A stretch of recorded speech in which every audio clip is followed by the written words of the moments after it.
Everybody, welcome on the Lights on Data show. Today we're going to address the topic of tokenization and really how you can tokenize your work. And I have the pleasure of introducing today's guest.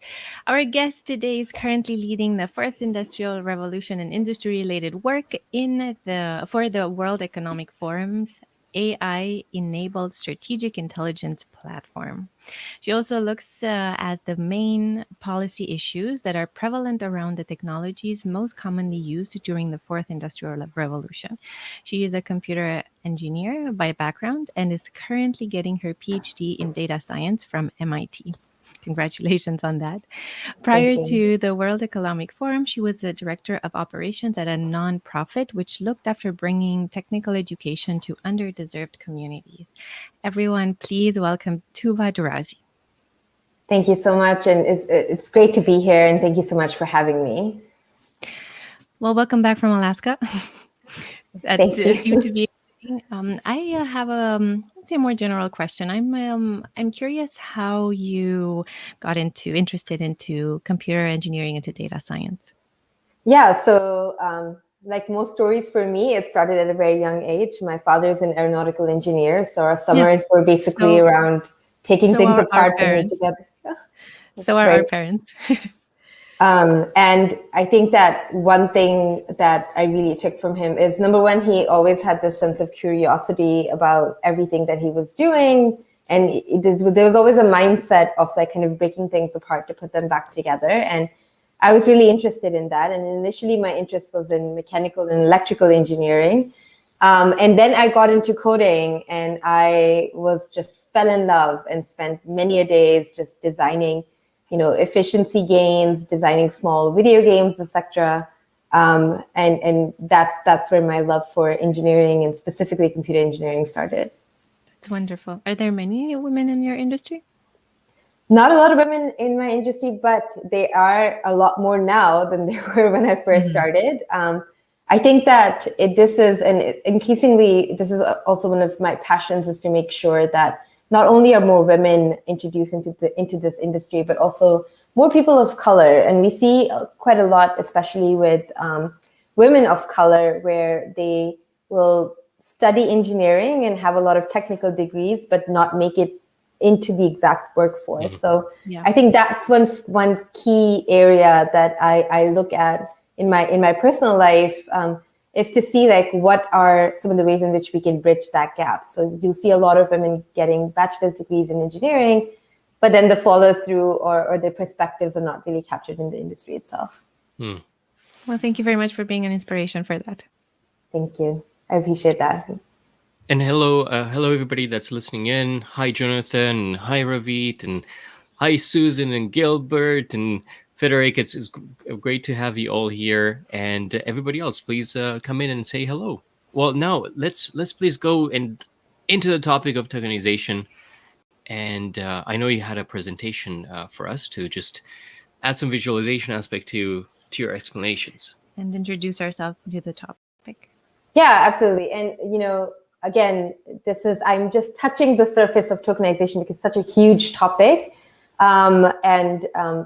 With that said, let's kick it off. So I want to really quickly talk about sort of like when we talk about tokenization, grounding it in three specific things, which is tokenization of an economy, tokenization of an individual, and then we're going to talk through some very specific examples of how tokenization has helped in some of the instances that we've seen. So what is the tokenization of economy?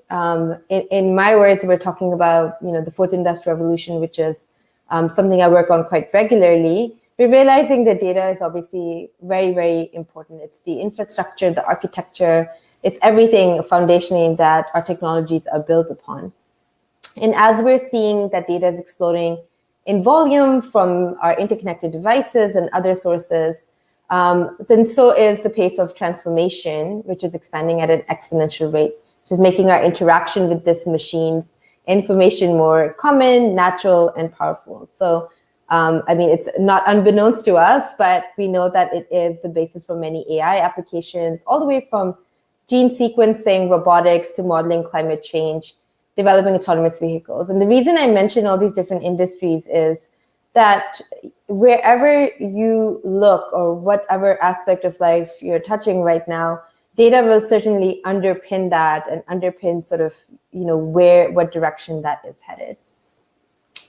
And also keeping that in mind, we also know that data is the key to either bridging or exacerbating the digital divide. And we've seen some examples of how during this COVID era, there are instances where the digital divide is even greater. We realize as economies shut down, areas that don't have access to expanded access to data are obviously being left very far behind. Mm-hmm. We're seeing that it originates with individual people. And I think that's one of the key things that we sometimes miss is when we talk about big data in this grand scheme of things, we're always talking about, petabytes of like anonymized data that's captured by different organizations or different companies and what determinations they're making on top of that. But I think the piece that we miss is, how an individual contributes towards that economy.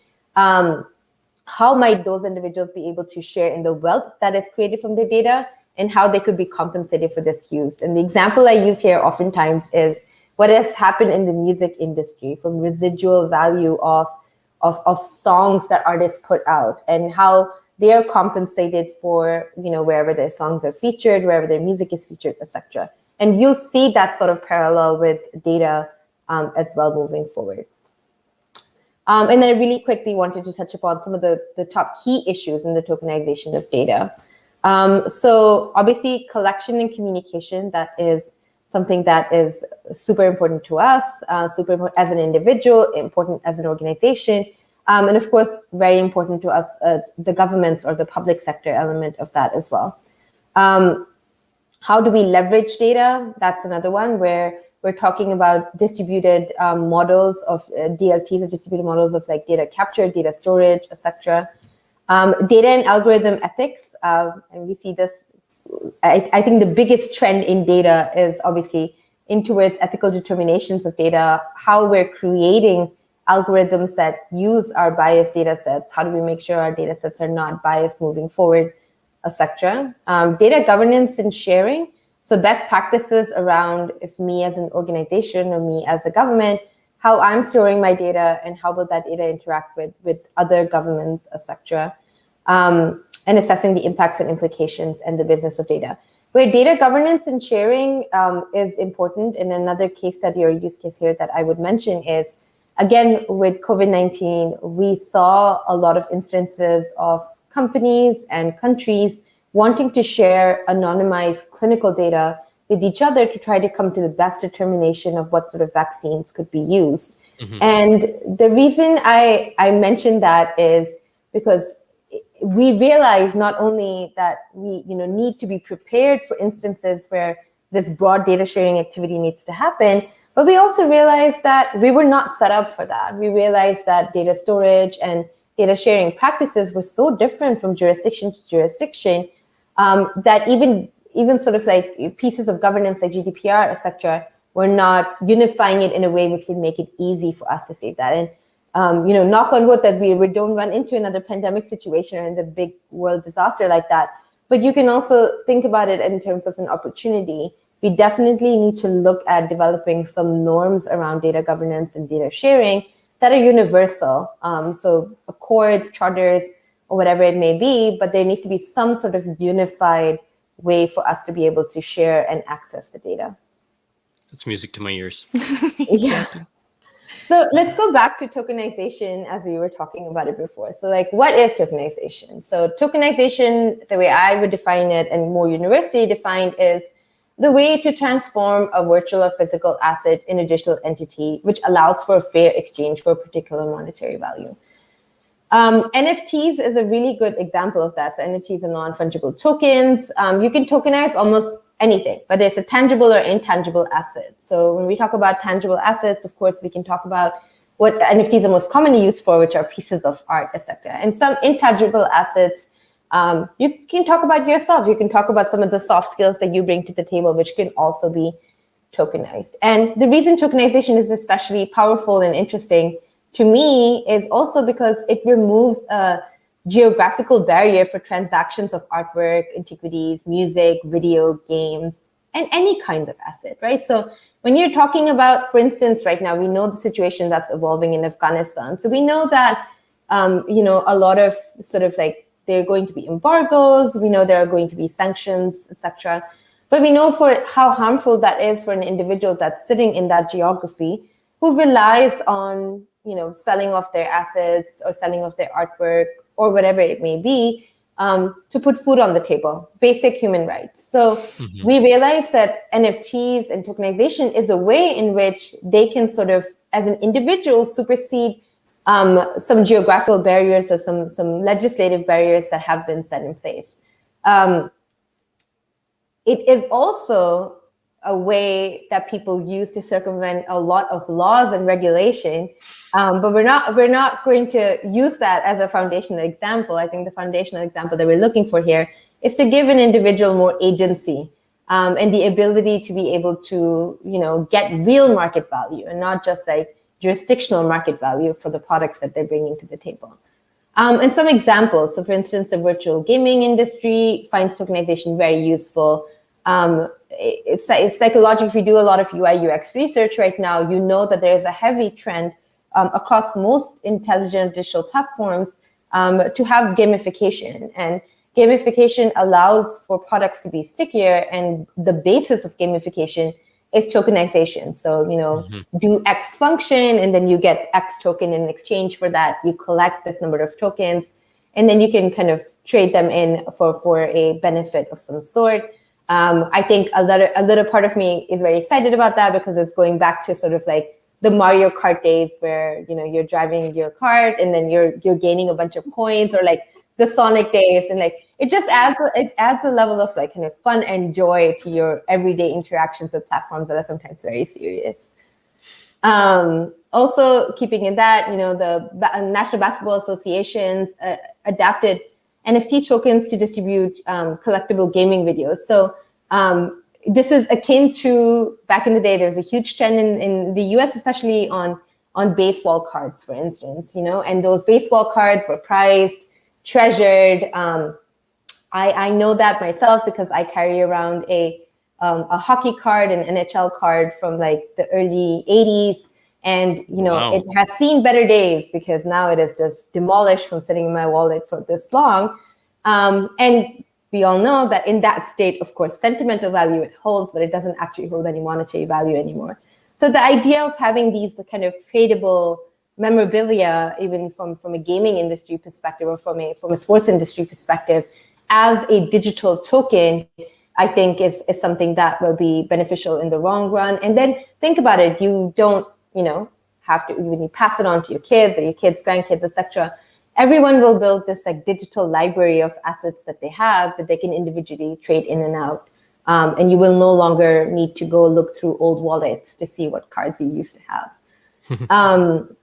And again, looking at some of the banking industries, the Royal Mint of Great Britain is promoting tokenization of precious metals like gold. I know the World Economic Forum itself ran a little an NFT kind of exercise where we worked with an artist by the name of Harriet, who basically tokenizes your voice into an NFT. And the idea behind that was using a visualization of your voice to replace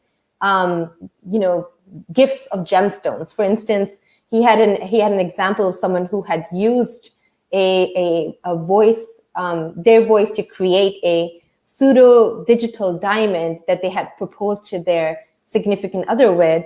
And the idea behind that is like our practices turn a little bit more sustainable when we're looking at digital assets versus looking at hard physical assets. And from a value perspective, I know it doesn't appear that way at the moment, but from a value perspective, a digital asset of that sort is more likely to hold stable value than, say, gold, which obviously goes up and down fairly frequently.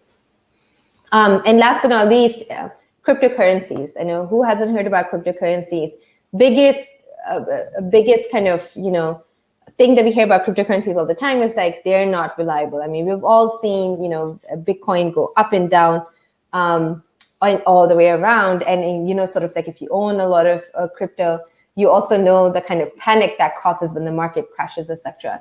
But tokenization, or having sort of more players in the marketplace itself, will allow cryptocurrencies to stabilize, and it'll also allow CBDCs, which are central bank digital currencies, to be a little bit more regulated, better regulated, but also sort of like more readily available to everyone. An example of that, of course, is stable coins. So we see increasingly that we're moving away from hard assets, such as like printed and minted money, gold, etc., into more digital assets, and hence the value of tokenization is so big. Now, one thing we wanted to talk about today a little bit was how could you tokenize yourself? Now, when we're talking about tokenizing yourself, couple of different things, like what can you tokenize is the first question that comes to mind. And truly, you can tokenize everything and anything. So me as an individual, you see this artwork behind me, that's my artwork. If I wanted, I could tokenize this artwork, a digital printout of this artwork. If I wanted, I could also tokenize master classes. You can tokenize this webinar that we're doing right now. So, the possibilities are endless. So when you're thinking about tokenizing yourself, don't just think about, your traditional assets that you normally tokenize, but think about everything and anything that is, in your realm that you have created, you have contributed to, or even are thinking about. So you can also tokenize ideas as well. And what is the goal of tokenizing? It's basically to create a redemption and liquidity marketplace for things and assets that you're bringing to the table. Now, on the skill set level, I put that it requires advanced skill set because right now there is significant documentation on how you would tokenize in specific schemas versus in Ethereum, but there isn't a lot of documentation in marketplaces that are up and coming. So the reason it requires a set of advanced skills is you have some foundational frameworks to build upon, but you're going to have to get your hands dirty, do a little bit of coding and programming yourself, and of course get your creative juices flowing as well, and then be able to present it in the most visually appealing way. And the art of that should not be lost because people have a 5-second attention span at the moment. And so if they are not instantly attracted to sort of what you're putting on the table, and if it's not unique enough, of course, they will move on. But the effort to tokenize, say, one asset, for instance, taking artwork as an example, it's about 1 to 2 hours. So there are enough marketplaces that if you're able to adapt your asset into a digital asset, and then if you're able to create a bit of like a burning and a minting mechanism around it, that you can add your asset to a library fairly quickly. And then the last thing, what is your return on investment? It's basically how much token demand you can drive. That is going to be your ROI. To give you a very tangible example, if I have listed an hour of time with myself for, say, 10 cents on the marketplace, however many people buy the hours from me will drive up the market value of an hour with me. Sometimes within the period of a day, you're looking at jumps that are over 100 to 150%. So I say that because in the normal consulting world, in a non-digital consulting world, it is very difficult for me to go from one day to the next day and increase the price of an hour with me by like 100, 150%. People will turn around and think you're either, really full of yourself, or, something has happened where, you are now suddenly funded or backed by someone. And those things rarely happen that often. So all that is to say is like in that sort of world, it becomes very difficult to showcase what the market value is because a lot of the market value sits behind the scenes. In the case of tokenization of assets here, the market value is right there. So if a consumer is coming to the marketplace, they're able to see how many people have purchased that hour with you. They're able to see sort of like what the trajectory was that caused that market value for yourself to rise. So it also builds a little bit more trust between yourself and the consumer. And of course, it also creates a bit of panic to make sure they get in ahead of that, value continuing to go up, because it may jump from, say, 10 cents today to like $500 tomorrow. So it creates a sense of urgency, which I think is very beneficial for the individual. So I'll pause there because I know we have some questions, but the key thing to keep in mind is basically the we are working in a world where, these kind of things come around and pivot ever so often. So the key thing to do is keeping that learning mindset and like continuing to essentially stay on top of, what are some of the upcoming trends, and knowing your value as an individual and the key factor that you play as an individual in the conglomerate of the world, regardless of where you are in geography, regardless of what your background is, and how beneficial it can be. Thank you so much for this explanation. I do have quite a few questions, but I want to take one from Jonathan here. He's asking, what would you recommend? Tokenize via a platform or build and submit a token to blockchain building using code?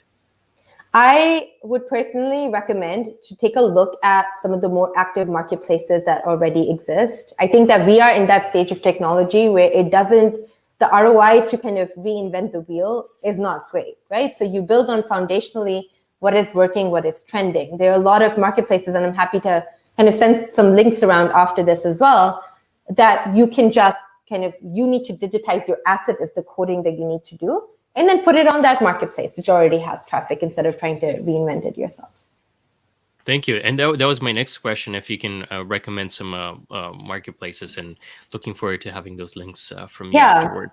I'll share some marketplaces, and I'll also share some sort of GitHub repositories of like basically examples of how you can tokenize certain things. Of course, the key thing here is, these are generalized repositories. So in whatever you do, however you're tokenizing, just make sure that there is a bit of individuality that comes to the picture, which is why your creative juices need to flow a little bit, because there is so much out there. It becomes very hard to kind of stand out from what's out there. So just making sure that the product that you're putting forward is unique to you, and is presented in a way that's also unique is key. And is it because right now there's such a hype that let's say the NFTs, as Jonathan was mentioning, that they're going crazy at the moment, and especially the NFTs with art, and maybe that's a craze that might be fading away. I'm not sure. I think it's still going up, but is it because people are still building on that hype and then coming up with something completely new, like tokenizing your voice? That was a completely new idea. It just became more valuable because of that. And is that where the value lies into? I think that the stage, that's actually a really good question. It's very hard to predict where the industry is going at this point.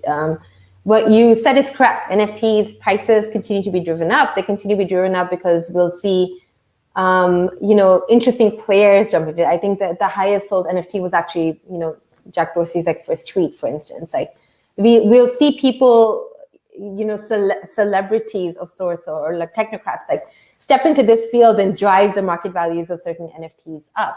But I also think that where the industry sits right now, it's in a place where it's still early stages. So people are playing around with a lot of different concepts, but we haven't quite determined like which concept will be a more longer term concept. For instance, I can tell you that art that is sold maybe at Sotheby's is never going to be sold as an NFT. No one is selling a Da Vinci as an NFT. Yeah, maybe in the future, but not right now. So I think I see that art specifically, you'll see a plateau fairly soon.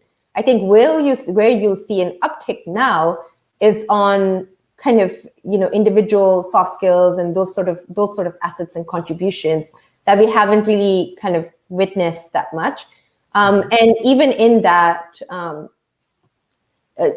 voice was a good example, because not every fiance or future fiance is going to appreciate a voice NFT over a diamond, right? So certain industries like gems and jewels and gold, like those industries are traditional industries, so it'll never convert to the way it will. But where it will convert is your individual like soft skill assets, like whether you want to sell master classes, like I said, these webinars, etc.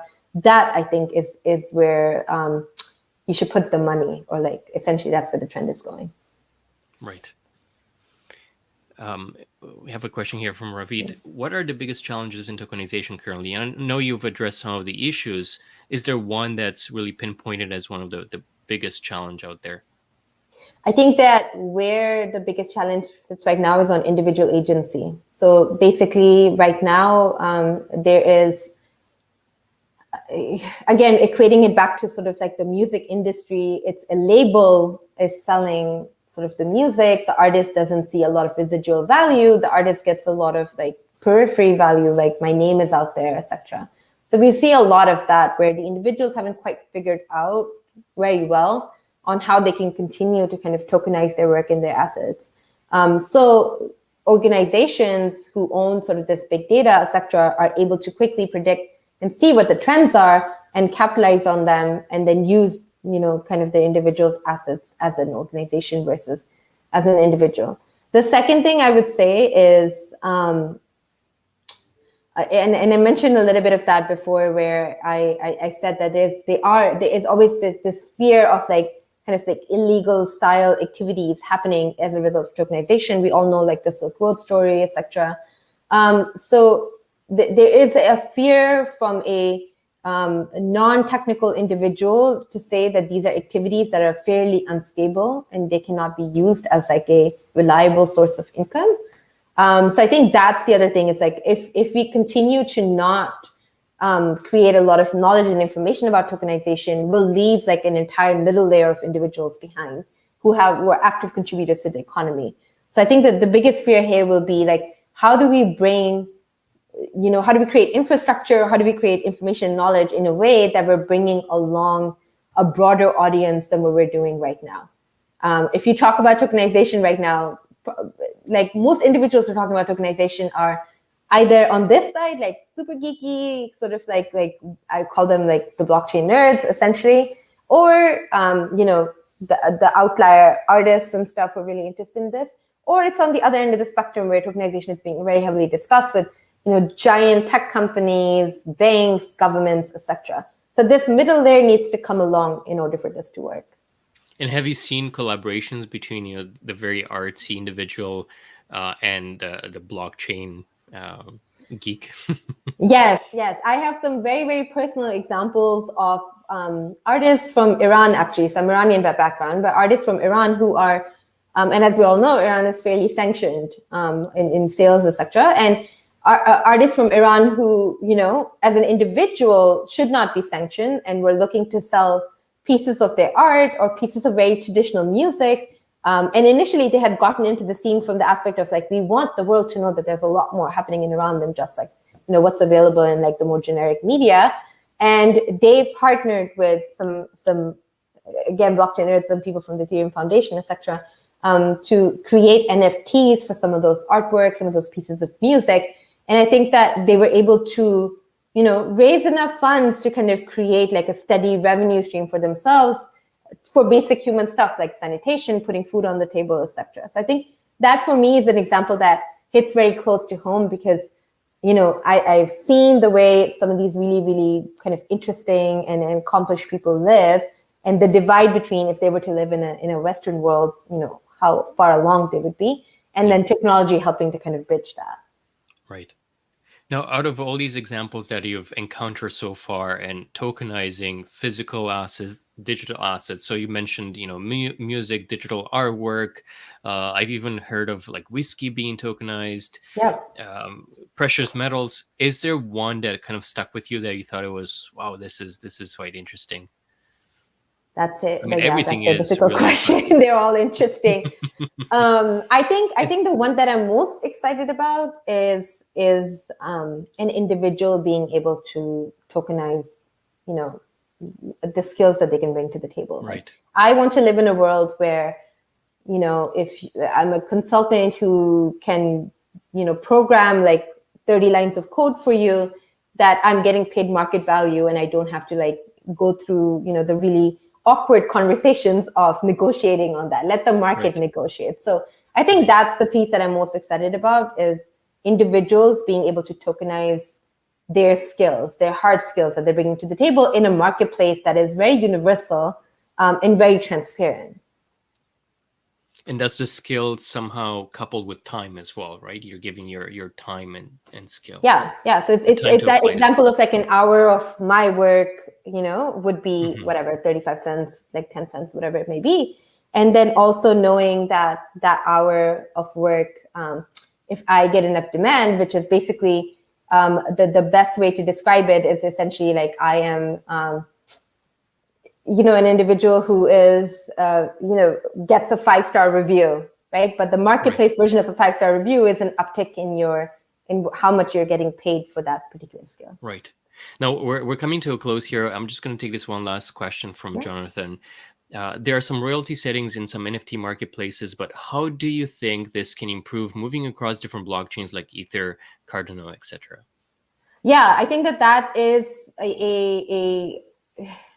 it's a subject that is like being discussed quite heavily, especially as it relates to kind of artwork, music, etc. That the person who digitizes an asset sometimes is not the person who's producer of the asset, and hence, there is a royalty setting in the sense that you can send a piece of every transaction cost to the artist who had created that. Now, I've seen it most regularly or most well executed in Ether, but I think that is the bridge that a lot of people are thinking through right now is not just getting compensated in royalties in Ether or like other crypto, but being compensated those royalties in a regularly minted currency, for instance, because of the ups and downs in a lot of the crypto that we're experiencing. So I don't have an exact answer for you, but I know that it's top of mind for a lot of individuals. And these are some of the pieces that need to be solved in the marketplace before we eventually get to the point where the marketplace is this giant, like, fun candy store that everyone can shop from. Thank you so much, Tuba, for opening the world to us on how one can tokenize themselves and really the tokenization of economy. Looking forward to getting those links from you and really learning more. And looking forward to also see what if you're going to tokenize, any of your skills or work. That would be very fun to see on the marketplace. Yeah, absolutely. Thank you so much for having me. And like, again, the biggest thing here is like the more education and awareness there is around stuff like this, I think the better things work. So I'm looking forward to sharing some information. I'm looking forward to also hearing from you folks on like what you are looking forward to tokenizing, and I'm just always very curious on what people look at as marketable assets as well. So curious to hear from people on that. Thank you very much, Tuba. Thank you very much, everyone, as always, for being here and for your very insightful questions, for keeping the conversation going. Have a great weekend, everyone, and we will see you next week. Bye, everybody. Thanks, everyone. Bye. Bye.